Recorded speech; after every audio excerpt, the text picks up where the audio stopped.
श्री शिवाय नमस्तु भीम हर हर महादेव। स्वागत है आपका हमारे चैनल सनातन धर्म का संसार पर। दोस्तों, आप सभी लोग जानते हैं कि 2 जुलाई 2024 मंगलवार को है योगिनी एकादशी। इसीलिए दोस्तों, आप लोगों को इस दिन पंडित जी द्वारा बताया गया अपनी अभी की ही समर्पण कथा में एक लोटा जल वाला जो उपाय है जरूर करना चाहिए। और दोस्तों, बहुत सारे लोगों ने तो यह वाला उपाय करना भी शुरू कर दिया है, पर बहुत सारे लोगों को उपाय समझ नहीं आया है, जिस कारणवश वह अभी तक यह वाला उपाय कर पाए हैं। तो इस वीडियो में आप लोगों को हम 3 जून, जिस दिन जून महीने का पहला एकादशी है, इस दिन आप लोगों को एक लोटा जल वाला उपाय जरूर करना चाहिए, जो कि पंडित जी ने अपनी अभी की ही समर्पण कथा में यहां पर बताया हुआ है। तो चलिए दोस्तों, उपाय को शुरू करते हैं। देखिए, यह दिन इतना खास होता है, इतना महत्वपूर्ण होता है। देखा गया है कभी कभी बड़े बड़े पूजा पाठ अनुष्ठान से जो मनोकामना पूर्ण नहीं होती है, वह एकादशी के दिन एक छोटे से उपाय करने से ही आपकी मनोकामना पूर्ण होती है। और बहुत सारे लोगों ने इस उपाय को किया भी है और उनको इस उपाय को करने का फल भी जरूर मिला है। अगर आप लोग भी इस उपाय को योगिनी एकादशी के दिन करना चाहते हैं, तो आप इस उपाय को पहले अच्छे से समझ लेना, सुन लेना, उसके बाद करना। आपको इस उपाय का फल जरूर मिलेगा। और इस उपाय को करने से आपके घर में चाहे किसी भी प्रकार की दुहक और समस्या क्यों ना चल रही हो, आपको उसका कारण भी नहीं पता है कि भाई ये समस्या किस कारण चल रही है। उसका कुछ भी कारण हो सकता है, जैसे पितृ दोष हो सकता है या किसी भी तरह का मंगल दोष भी हो सकता है, और भी बहुत तरह के दोष होते हैं, कुछ भी हो सकता है। पर आपको इस उपाय को करने के लिए अपने दोष को पता लगाने की भी जरूरत नहीं है। योगिनी एकादशी के दिन इस एक लोटा जल वाला उपाय को आप लोगों को कर लेना है। दोस्तों, अब हम समझते हैं इस वाले उपाय को हमें करना किस समय है। तो सबसे पहली बात दोस्तों, हम समझते हैं कि एक लोटा जल वाला उपाय करना किसको है। तो देखिए, यहां पर सीधी सी बात है कि ये एक लोटा जल वाला जो उपाय है, ये किस लिए किया जा रहा है। ये मनोकामना को पूर्ण करने के लिए किया जा रहा है, या आपके जीवन में जो दुहक और परेशानियां हैं उनको दूर करने के लिए किया जा रहा है, या आपका कोई बड़ा काम है जो कि नहीं हो पा रहा है, आप उसके लिए इस उपाय को कर सकते हो। तो सीधी सी बात यह है कि आप अपनी किसी भी तरह मनोकामना के लिए इस वाले उपाय को कर सकते हो। तो यह उपाय वह व्यक्ति कर सकता है जिस व्यक्ति को अपनी किसी भी प्रकार की मनोकामना भगवान शिव जी से पूर्ण करवानी हो। और अगर कोई भी माताएं बहनें जो है अपने घर की सुख और शांति के लिए, घर में धन समृद्धि को बढ़ाने के लिए वाला उपाय करना चाहती है, तो घर की जो बड़ी माताएं बहनें होंगी, लक्ष्मी होती है। और जब घर की लक्ष्मी कोई विशेष उपाय करती है तो उसका फल ही जल्दी मिल जाता है और बहुत बड़ा होकर मिलता है। अन्यथा इस उपाय को कोई भी व्यक्ति कर सकता है, चाहे वो बड़ा हो, चाहे वो छोटा हो, चाहे वो बच्चा हो। जिस व्यक्ति को ये एक लोटा जल वाला उपाय समझ आ गया, वह व्यक्ति इस एक लोटा जल वाला उपाय को एकादशी के दिन जरूर करें, क्योंकि उसको इस उपाय को फल बहुत ही जल्दी मिल जाएगा। क्योंकि एकादशी के दिन भगवान शिव जी बहुत आसानी से प्रसन्न हो जाते हैं। तो अब हम समझते हैं कि इस एक लोटा जल वाला उपाय को आपको करना कैसे है, और इस उपाय को करने का जो समय है वो क्या है। तो देखिए, इस एकादशी के दिन किए जाने वाले ये एक लोटा जल वाला जो उपाय है, यह मुख्य रूप से सुबह के समय होगा। किस समय होगा? सुबह के समय होगा। आपको कोशिश यही करनी है कि सुबह के समय हम इस एक लोटा जल वाला उपाय को कर लें। पर किसी कारणवश अगर आप सुबह इस उपाय को ना कर, आपको कहीं काम से जाना हो या किसी और काम की वजह से आप उपाय को ना कर पाओ, तो आपके पास फिर दूसरा मौका रहेगा, जो कि शाम के समय का रहेगा, प्रदोष काल का रहेगा।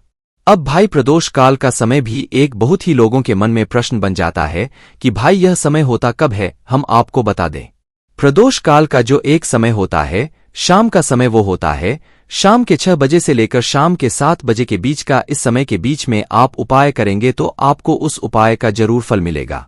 तो शाम के 6 बजे से लेकर शाम के 7 बजे के बीच में आप लोग इस एक लोटा जल वाला उपाय को कर सकते हो। तो भैया, बहुत सारे लोग यहाँ पर ये प्रश्न भी जरूर करेंगे कि भाई हम तो नौकरी पे जाते हैं, हम अपनी ड्यूटी पे जाते हैं और आने में हमें देर हो जाती है, तो उस जगह पर हमें क्या करना चाहिए। तो देखिए, उन लोगों को भी टेंशन लेने की जरूरत नहीं है। अगर आप लोग इस उपाय को शाम के समय प्रदोष काल में कर रहे हैं, और अगर आप आने में देरी भी हो जाती है, आपको आने में 7 बजे तक आप नहीं पाते हो, तो भाई आप 7 या रात 8 बजे तक भी अगर उपाय को करोगे तो भी चल जाएगा। और अगर इससे भी थोड़ा देर हो जाती तो भी आप उपाय को कर सकते हो, क्योंकि एकादशी का दिन है।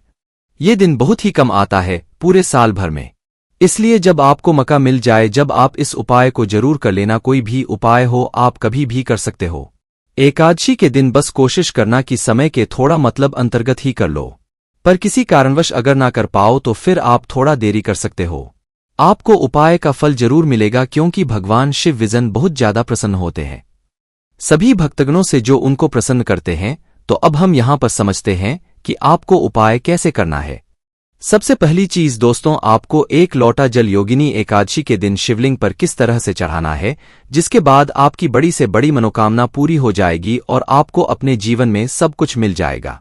दोस्तों, जल तो सभी चढ़ाते हैं, लेकिन शिवलिंग पर जो जल चढ़ाया जाता है उसको चढ़ाने का भी एक नियम होता है।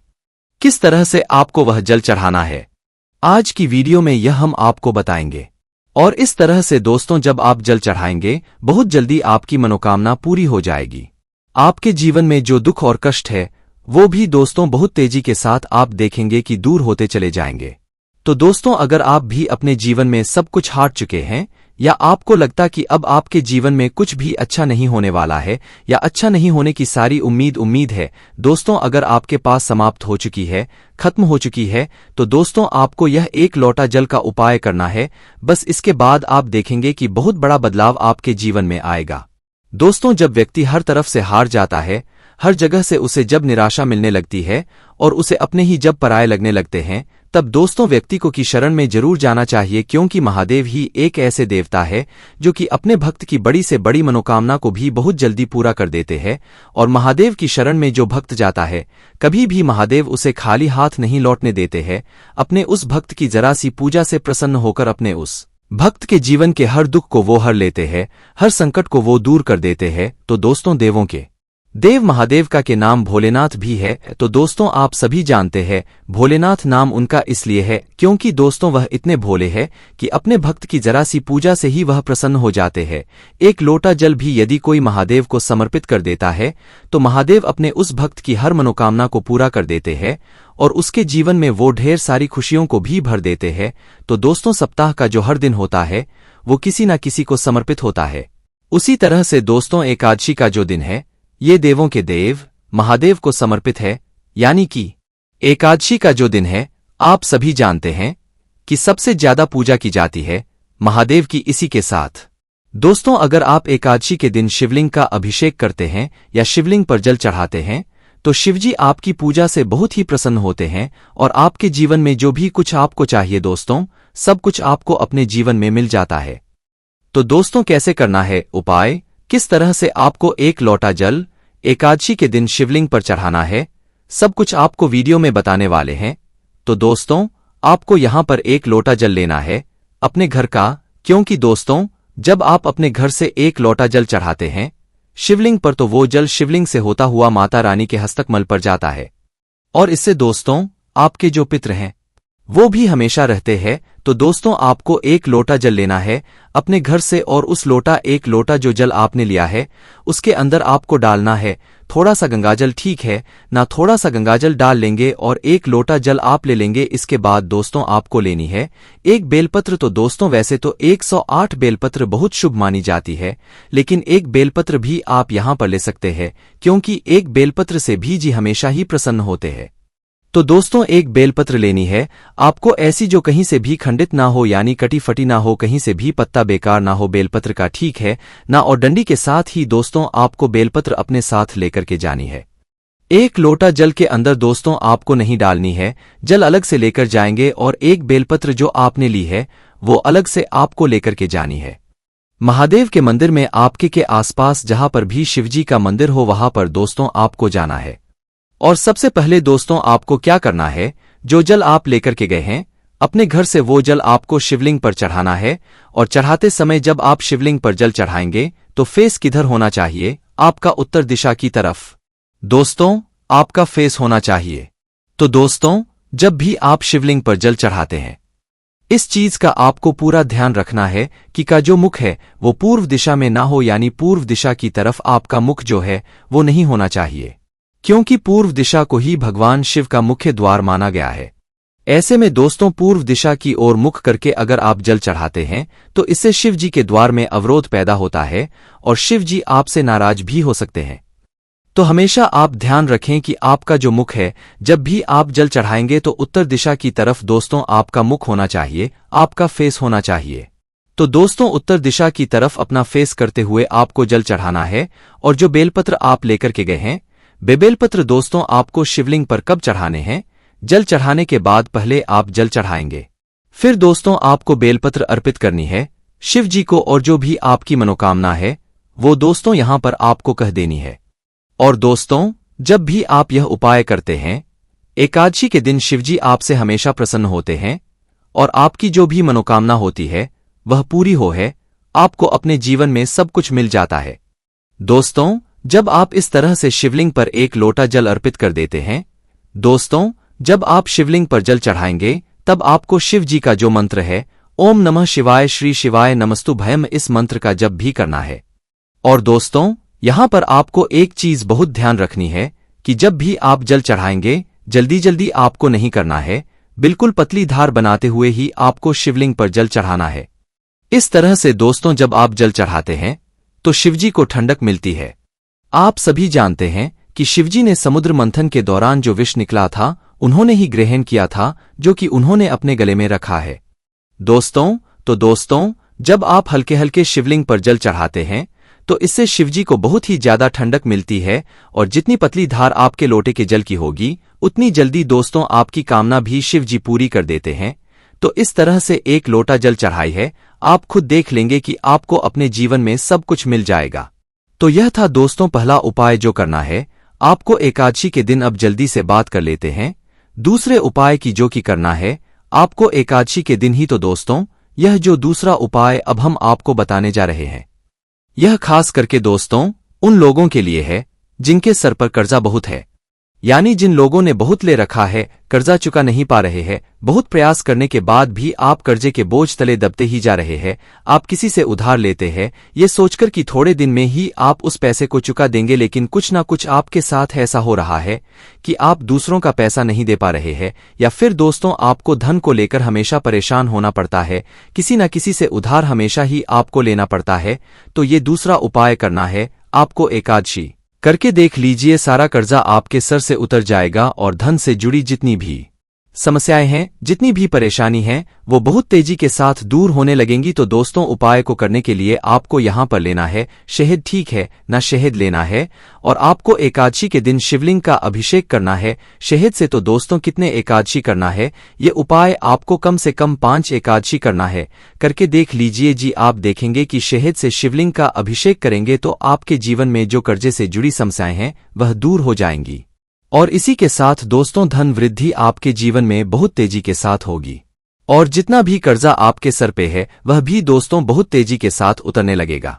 दोस्तों जब भी आप कोई उपाय करते हैं पूरी सच्ची श्रद्धा के साथ करते हैं, भोलेनाथ पर पूरा विश्वास रख करके करते हैं, तो दोस्तों भोलेनाथ अपने भक्तों के जीवन में जितने भी दुख कष्ट होते हैं उन्हें तो दूर कर ही देते हैं, अपने भक्तों को कभी वह दुखी नहीं होने देते हैं। तो दोस्तों अगर आप अपने जीवन में हर तरफ से हार चुके हैं, हर तरफ से आपको ऐसा लगता है कि आप कोई उम्मीद नहीं बची है आपके जीवन में, तो दोस्तों आपको महादेव की पूजा एकादशी के दिन जरूर करनी चाहिए। और सरल से उपाय जो हमने आपको बताए हैं उन उपायों को आप करके देख लें, आप देखेंगे कि आप अपने जीवन के समस्त दुखों से और कष्टों से हमेशा के लिए छुटकारा पा लेंगे। तो दोस्तों देवों के देव महादेव की शरण में जो व्यक्ति जाता है काल भी उसका कुछ नहीं बिगाड़ पाता है, आप सभी जानते हैं। तो दोस्तों जो व्यक्ति महादेव की पूजा करता है स्वास्थ्य भी उस व्यक्ति का हमेशा सही रहता है, कभी भी उस व्यक्ति को कोई बीमारी परेशान नहीं करती है। दोस्तों जब भी आप शहद से अभिषेक करेंगे तब आपको ओम नमः शिवाय इस मंत्र का जप भी दोस्तों आपको जरूर करना है। तो चलिए अब जल्दी से बात कर लेते हैं अपने तीसरे उपाय की, जो कि एकादशी के दिन ही आपको करना है। और ये जो तीसरा आपको बताने जा रहे हैं, इस उपाय को करने से महालक्ष्मी की कृपा आपके घर परिवार पर सदैव बनी रहती है। और देखिए महालक्ष्मी की कृपा जब सदैव बनी रहेगी तो कभी भी आपको अपने जीवन में धन की कमी का सामना नहीं करना पड़ेगा। देखिए सुख और दुख तो जीवन में लगे रहते हैं है ना, लेकिन दुख कब बढ़ जाता है जब व्यक्ति के पास धन नहीं होता है ना, क्योंकि अगर व्यक्ति के पास पैसा है तो अगर उसका स्वास्थ्य ठीक नहीं है या कोई इतना मोटा दुख जीवन में आ भी गया है ना, तो हमें लगता है कि हाँ चलो हमारे पास पैसा है, हम डॉक्टर को दिखा सकते हैं, कुछ भी कर सकते हैं, है ना, लेकिन अगर पैसा ही नहीं है ना तो हम अपना इलाज तक एफर्ट नहीं कर सकते, इलाज तक नहीं करवा पाते हैं। जब व्यक्ति के पास पैसा नहीं होता है तो इससे अंदाजा लगा सकते हैं कि पैसा कहते हैं सब कुछ नहीं होता है, लेकिन ऐसा नहीं है कि पैसा कुछ भी नहीं होता है, पैसा बहुत जरूरी होता है। तो देखिए क्या है, आपको एकादशी वाले दिन आपको पक्षियों को कुछ ना कुछ खाने के लिए जरूर देना है। आप कहाँ पर देंगे? देखिए, इसे आप अपनी छत पर भी दे सकते हैं। अब बहुत सारे लोग क्या करते हैं कि पक्षियों के लिए छत पर दाना तो डालते हैं, लेकिन वहां साफ सफाई नहीं करते हैं।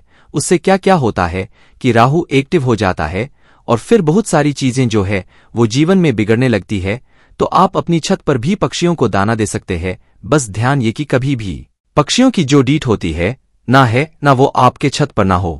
हमेशा साफ सफाई करते रहें। आप ये पक्षियों को दाना किसी बाहर भी जाकर दे सकते हैं।